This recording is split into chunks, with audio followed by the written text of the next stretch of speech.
Hey, y'all, and welcome to another episode of the Millennial Management Podcast.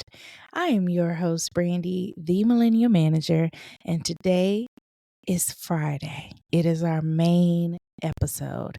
First of all, I want to say a huge shout out to Patreon. Thank you very, very much for sponsoring this content. I really appreciate it.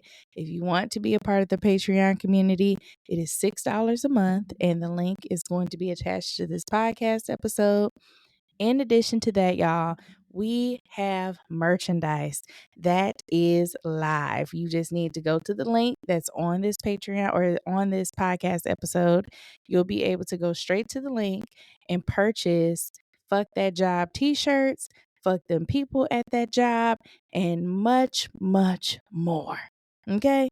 It is available for you to purchase. Now, today's podcast episode, I forgot where to tell y'all to follow me at Brandi the Millennium Manager. Come on Facebook, Instagram, TikTok, and YouTube. If you are somebody that likes to listen to your podcast on YouTube, you now can listen to this podcast on YouTube. Just make sure y'all listen to the ads. Okay, God bless you and God keep you. Now, let's get into this episode. Now, today's episode is going to be, because we are going into a new year, it's going to be about navigating career changes, y'all.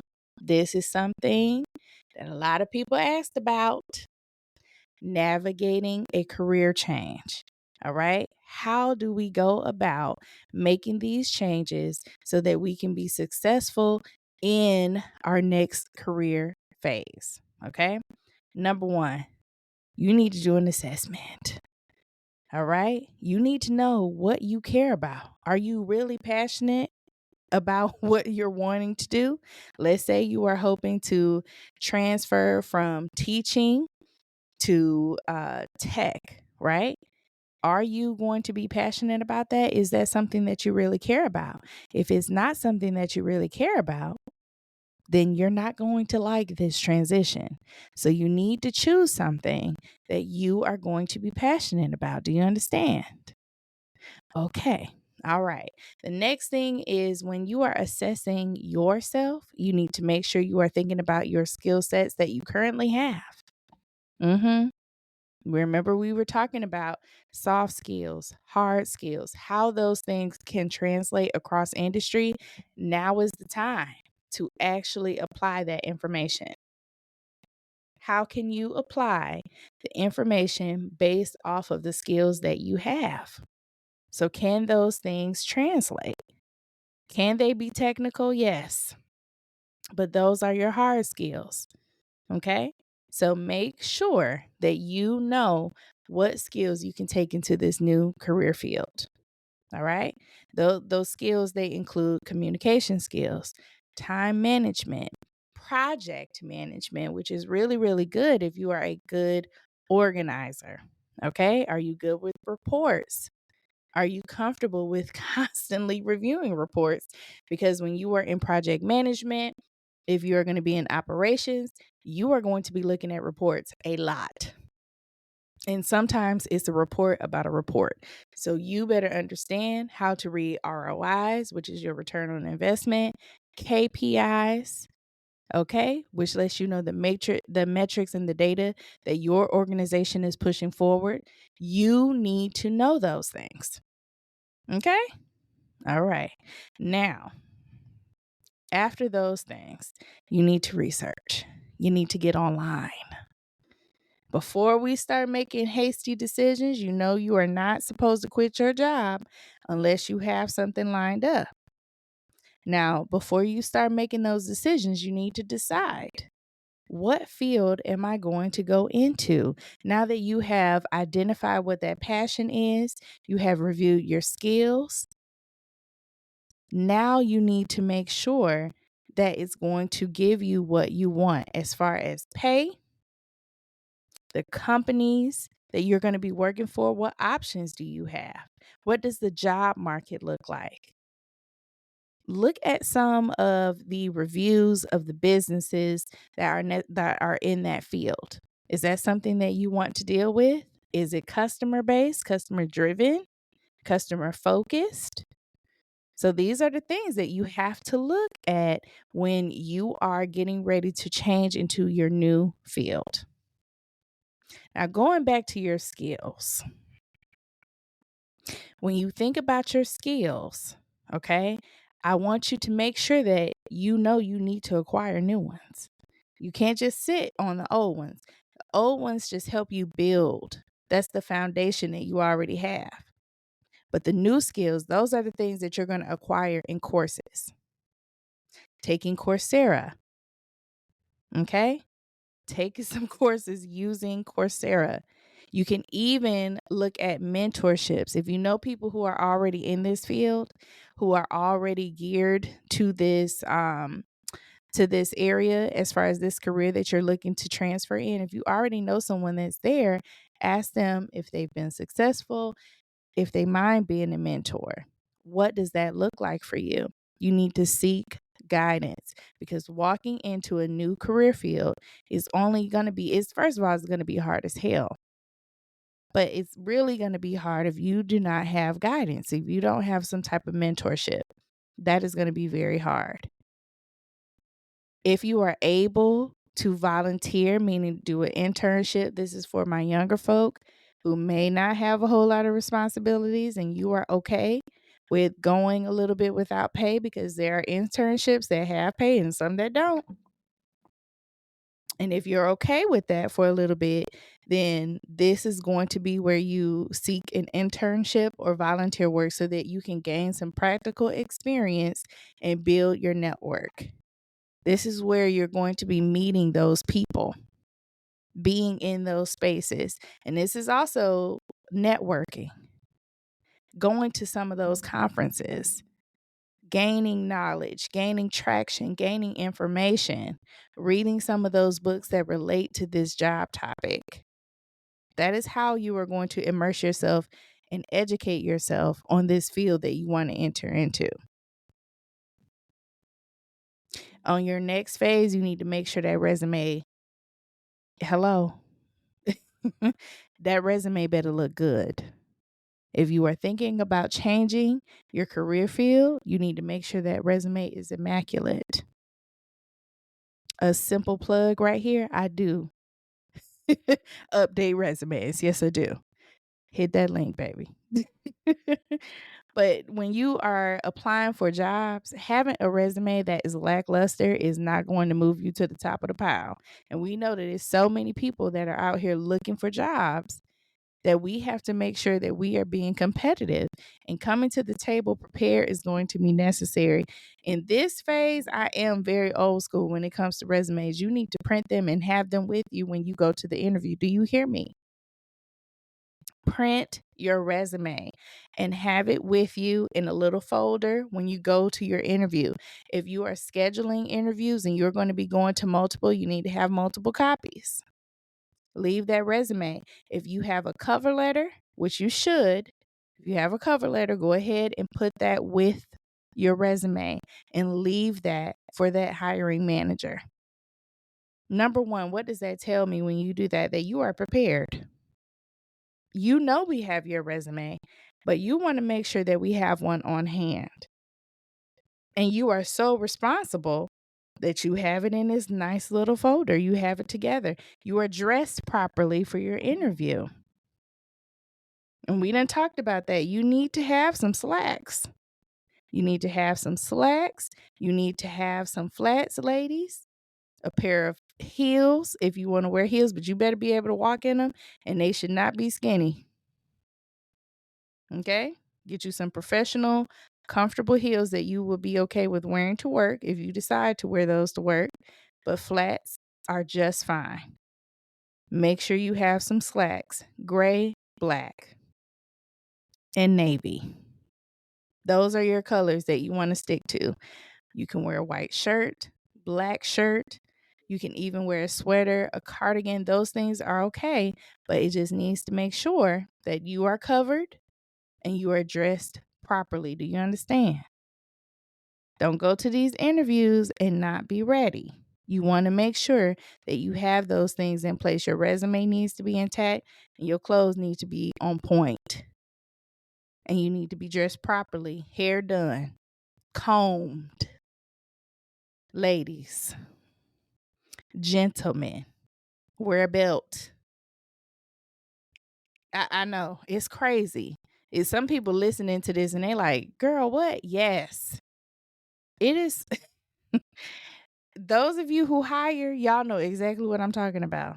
It's the lack of training. And so this is where we get that. Okay. Make sure you have those things in place.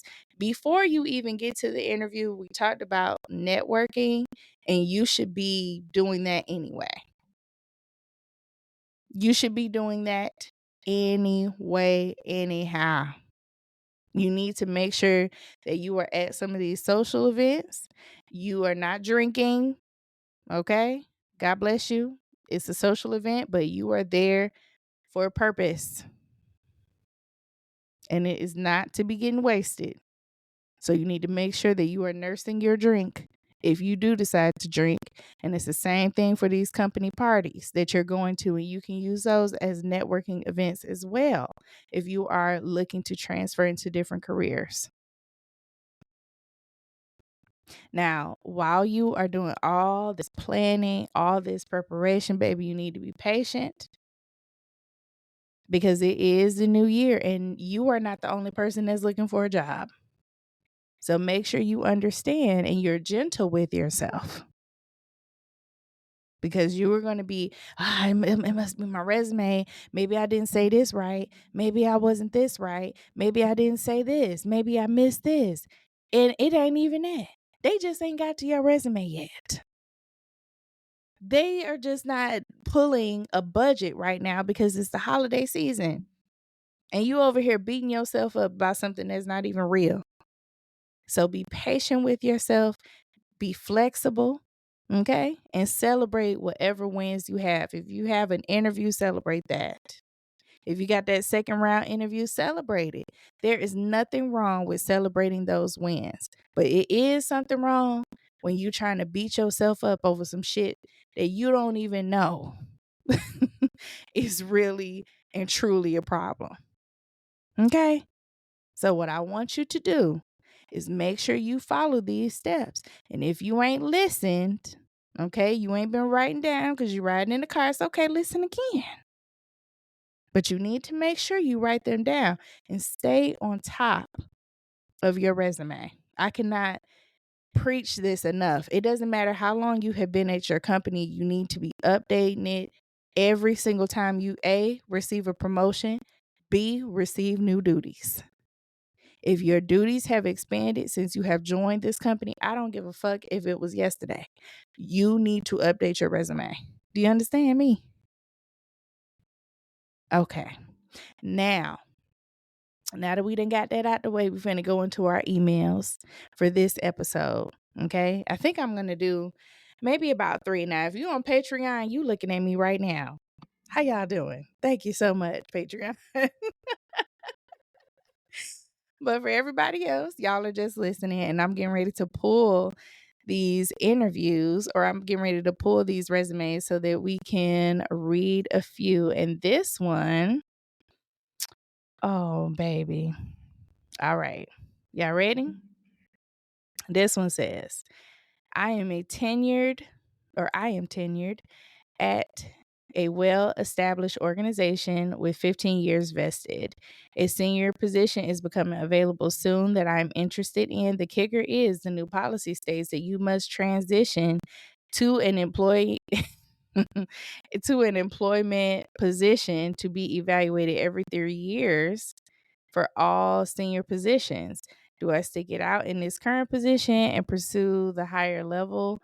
But I know I will lose my tenure and now I will be on a contract. Hell no.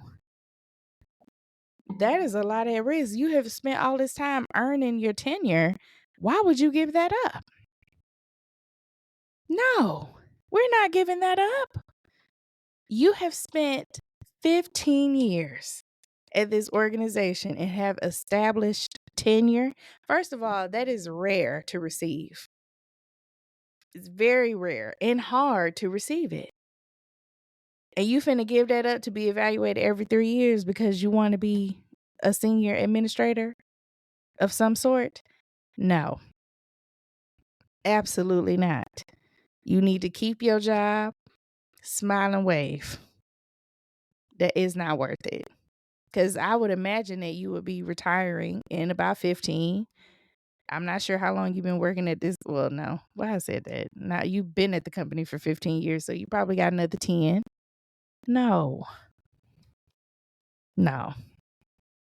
It's not worth it to be evaluated every 3 years, and you don't know how they're gonna feel about you when those 3 years are up, and all the stress that you have to deal with being in a senior position, and you are already secure. No. Ain't no way I'm giving up security to be monitored for the next 3 years. Hell no. It is not worth it, baby. Do you understand? Don't do that. I think that is actually a grave mistake.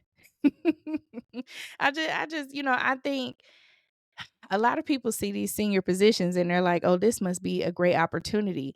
All things that all roles that's in leadership, those are not all great. They're not all good. And you have to be very careful about what you're giving up. A lot of times you're giving up freedom. In your case, you would be giving up security for the possibility of being brought back onto a contract. Ain't no damn way. No, ma'am.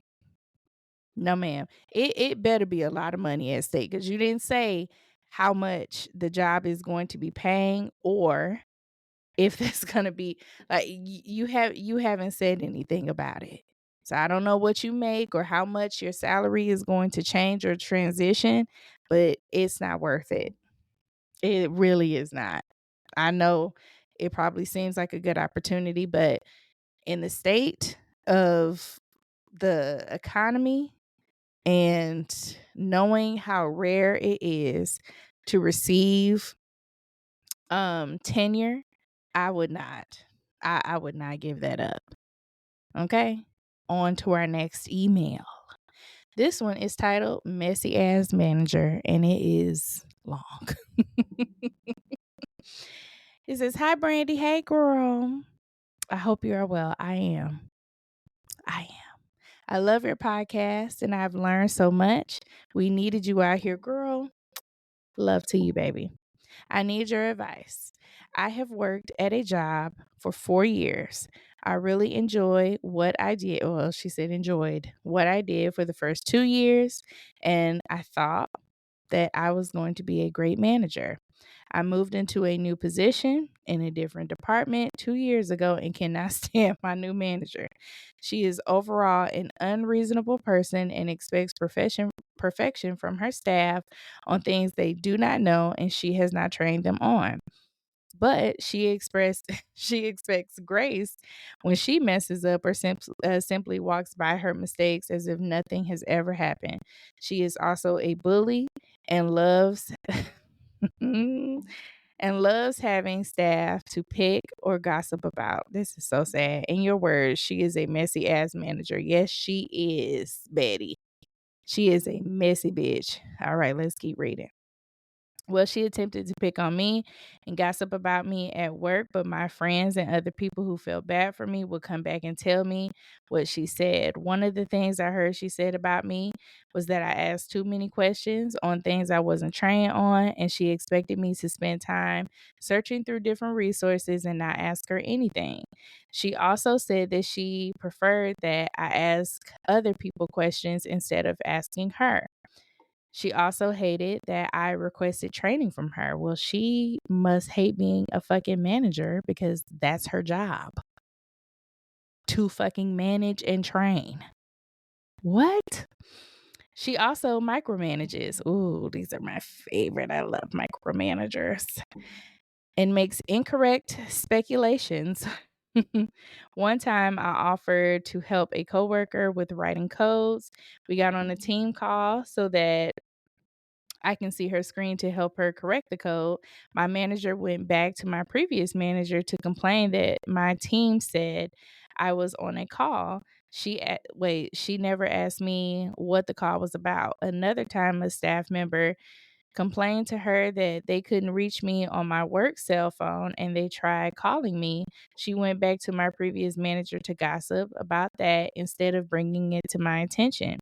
It turned out that the staff member was dialing the wrong number. Wow. These are some of the things I have experienced working with her. This lady got it out for you, baby, for some kind of reason. Most recently, she attempted to write me up, and the infractions she tried to list were not true. When I told her why these things were not valid and produced a paper trail of evidence, she didn't have anything to say. Now she's facilitating another department manager's request for me to do tons of work to run two additional programs on top of the two I currently run without consulting me or initiating a conversation to negotiate my salary. My question is for you, should I go and sit down with HR to have a discussion with them about this, or should I just quit this job? I have been applying to other jobs, but nothing has come through yet. I wanted to stay with this company, but to keep my retirement match. However, I absolutely loathe working under this manager. What do you think my options are? Betty, you better not quit this damn job. Do you hear me, Betty? I know. I know. Do not quit your job. Not until you secure other employment. And you know that that is the rule of thumb here. Okay, we want to make sure that we have other employment secured. However, with this situation, if you do have documented evidence that you feel like this woman is retaliating against you, she is gossiping and bullying, you need to take that documentation to HR. Okay. However, you need to be prepared to walk away because in some situations, HR is not very proactive when it comes to stopping this shit, and they actually feed that monster of the manager. They do. And they allow it to continue. They put a target on your back, and now you are in an even more fucked up situation. So when I tell you to turn it into HR, you need to be ready for either outcome. Either it's going to go in your favor or it is not. So you have to be ready for it is not going to go in your favor. So I would sit on it for a little bit until you can get some response, until you can get some companies to kind of bite that resume, until you get a bite, until you have an interview. I would just simmer down. Okay? This lady is a bully and she is out to get you, and you need to document as much as possible. You remember what I told y'all? If you do not document, it did not happen. It is a figment of your imagination, and no one will ever know about it because you never documented that on Monday to February 2nd that Donna said this. You did not document that. You ain't say nothing about it. So now that did not really happen. It only happened in your mind. So before you make all these, you jump, you need to make sure you have some documentation to support you. And you also need to be ready that when you take these things to HR, there is a possibility that they are going to terminate you. And you have to be okay with that. That's going to be a possibility, or they're going to try to manage you out. If she's saying that you're not retaining the knowledge, you're asking a lot of questions, and she's making it seem like she has helped you in some kind of way, even though we know she really has not. We know that she is not very helpful to you, but she's going to make herself seem like she has done such a great fucking job, and she really has not. She is actually a terrible fucking manager. Because what do you mean you don't want to train your own staff and tell them what to do? That's literally your goddamn job. That is your job, your responsibility. What the fuck do you mean by that? When I hear stuff like that from managers, it's like, what do you mean? I understand that you don't want to hold somebody's hand. That I get. But you cannot expect people to know how to do a job that you did not train them to do. That is stupid as hell. And it's almost like you're setting people up for failure at that point. Because why would you expect them to know things that you have not told them? Stupid. I really wish that people would just get a fucking grip. Like, that is the stupidest thing. Like, how is this person supposed to know how to do this damn job if you ain't never told them? You never said what they're supposed to do. How are they supposed to know what to do? In fucking sane is what this is. And I really hope that when you do decide to take it to HR, I hope that HR decides to actually do something about her behavior, her lack of management, her lack of support as a leader. I really hope that they do something about her, but I know it's going to be very hard to actually get them to do something. But you got to pray and use some discernment, baby. If you already got a man or HR department and you feel like that they are not necessarily proactive, you have heard that they haven't done anything, people have complained about this lady, they are not willing to do anything about her, then you need to shut up, because it's not going to do you any good until you can get the hell up out of there. Okay? All right. On to our next email. This one says, "Hello, my name is Betty. I just have a few questions for you if you don't mind. I work at a convenience store. It is a multi-million-dollar company. It's very toxic due to being assaulted by a coworker. The manager said it must not have bothered you since you did not tell me right away." What?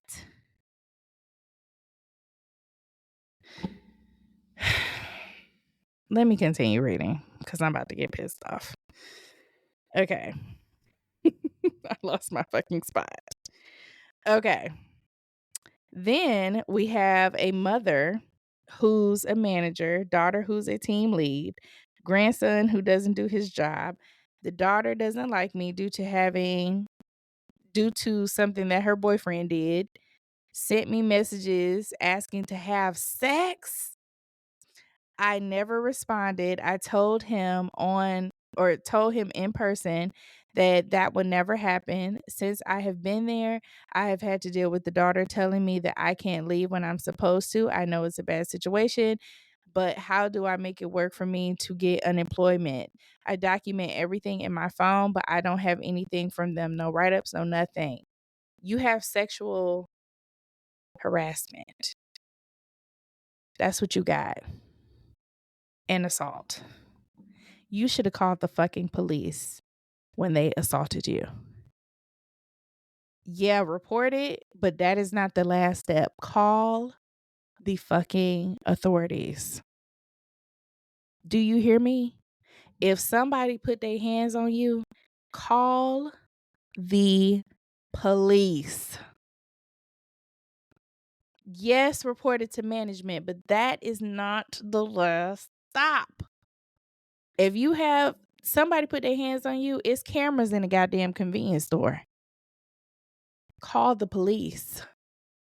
Do you understand? Also, sexual harassment, you need to contact an attorney. If they have sent you a letter or he sent you a message saying that he wants to have sex with you, you have declined his advances, but he is still going at you. Then you have this toxic environment of family nepotism inside of the workplace. This is not somewhere that anybody in their right mind will want to work. And I don't even know why you're trying to get unemployment. Find you another fucking place to work before something else happens. Do you understand? Baby, I get it. You want to collect unemployment, but you need to find something else. It's not even worth your peace of mind and your safety. You are putting your safety on the line to obtain unemployment. For what? Unemployment is less than your salary. At the max is $400 a week. That's at the max. So what is not it's not actually worth it. It's not actually worth you staying and putting your life on the line to be assaulted, to be sexually harassed. It is not worth it. So you need to, for sure, keep it moving. Do you understand? Do not stay at this company any further and be in a space where you have the ability to be sexually harassed and assaulted at work or disrespected in any way. I don't give a damn what unemployment is paying you. It is not worth it. I really hope that y'all enjoyed this episode because I am actually pissed off. I'm gonna go to bed. I'm actually, what? I don't even know what the fuck to say. Y'all, please put yourself first. Unemployment is not worth it. I'm going to go ahead and wrap this episode up. Y'all, please head over to the Patreon if y'all want to watch this video live where you can see me recording the podcast episode. If you want to join the Patreon, it is $6 per month. Also, we have merchandise, ding, ding, ding, that is up right now. So if you want to purchase a Fuck That Job shirt, which this last baby, you need to buy a Fuck That Job shirt and wear it to work and quit. Find you another job. You work at a convenience store, I know you can find that pay somewhere else, if not better. So please put your safety first. It is not safe to be in an environment like that. Y'all have a wonderful day. Good God Almighty, I'm about to go to bed. And I will see y'all on the internet. Good night.